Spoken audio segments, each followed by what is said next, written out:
आज रात America Iran पर हमला करने वाला है? क्या आसमान में उड़ते अमेरिकी विमान किसी बड़े युद्ध का संकेत दे रहे हैं? और क्या मिडिल ईस्ट एक बार फिर ऐसी आग की ओर बढ़ रहा है जिसका असर पूरी दुनिया पर पड़ेगा? नमस्कार, मैं हूं संध्या और आप देख रहे हैं वन इंडिया हिंदी। बीते कुछ दिनों से अमेरिका की सैन्य गतिविधियों को लेकर कई ओपन सोर्स इंटेलिजेंस यानी ओसिंट रिपोर्ट सामने आई है। इन रिपोर्ट्स के मुताबिक अमेरिकी वायुसेना के कई रणनीतिक विमान अचानक सक्रिय हुए हैं और यही बात चिंता की सबसे बड़ी वजह बन गई है।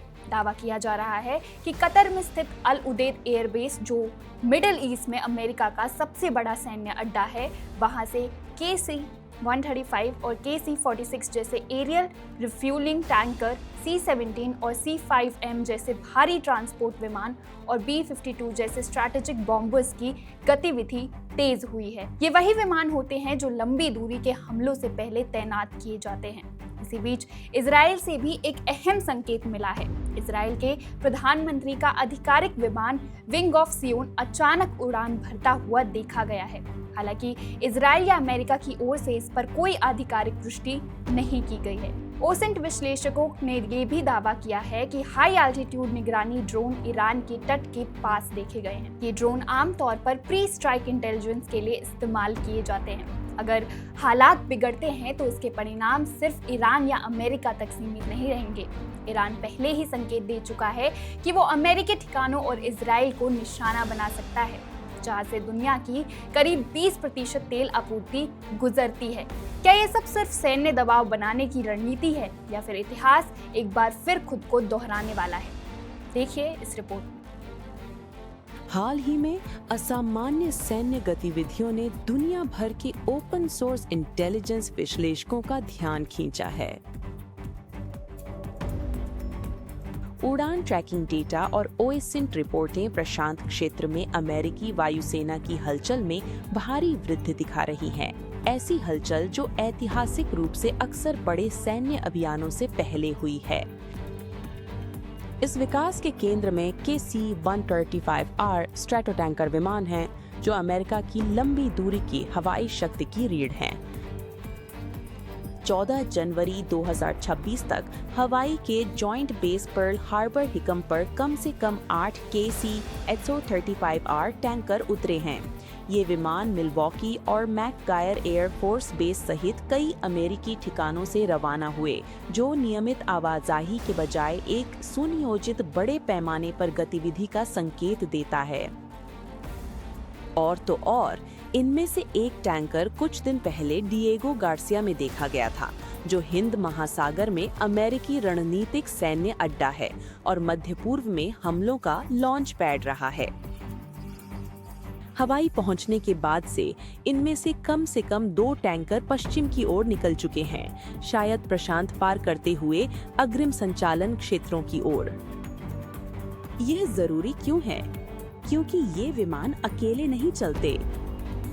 KC-135R का एक ही प्रमुख उद्देश्य है, लंबी दूरी के बम वर्षकों को हवा में ईंधन देना, जिससे B-2 स्पिरिट और B-550U जैसे विमान 30 घंटे से अधिक के मिशन बिना उतरे पूरे कर सकें।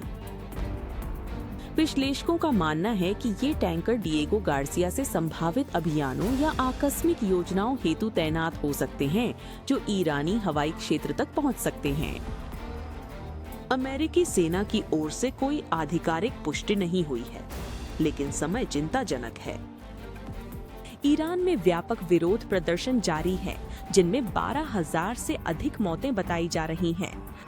इसी बीच राष्ट्रपति डोनाल्ड ट्रंप ने अमेरिकी नागरिकों से क्षेत्र छोड़ने का आग्रह किया है, एक ऐसी चेतावनी जिसके बाद अक्सर बड़े टकराव हुए हैं। चिंता की बात यह है कि ईरान के तट से दूर एक MQ-4C ट्राइटन निगरानी ड्रोन को लक्ष्यों का मानचित्रण करते देखा गया है, जो हमले से पहले की खुफिया जानकारी के लिए इस्तेमाल होने वाला एक उन्नत टोही प्लेटफॉर्म है। कई विश्लेषकों के लिए यह सब जाना पहचाना लगता है। वर्तमान गतिविधियां उन घटनाओं से काफी मिलती जुलती हैं, जो जून 2025 में ईरान पर अमेरिकी हमलों से कुछ महीने पहले हुई थीं, जिसे मिडनाइट हैमर ऑपरेशन के नाम से जाना जाता है।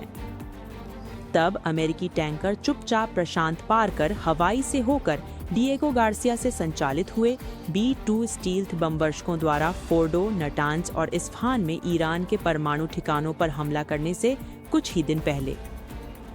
उन हमलों में F-22 और F-35 के साथ बड़े बंकर बस्टर बमों का उपयोग हुआ, जिन्हें दर्जनों हवाई ईंधन भरने वाले विमानों का भी साथ मिला। कई पहचान से बचने के लिए ट्रांसपॉन्डर बंद कर उड़ रहे थे। समानताएं साफ दिखती हैं। अगर अभी हमला हुआ तो इसके दूरगामी परिणाम होंगे। ईरान ने अमेरिकी सैनिकों और इजराइल को निशाना बनाने और होर्मुज जल मरुमध्य को बंद करने की चेतावनी दी है, जो वैश्विक तेल आपूर्ति का 20% का मार्ग है।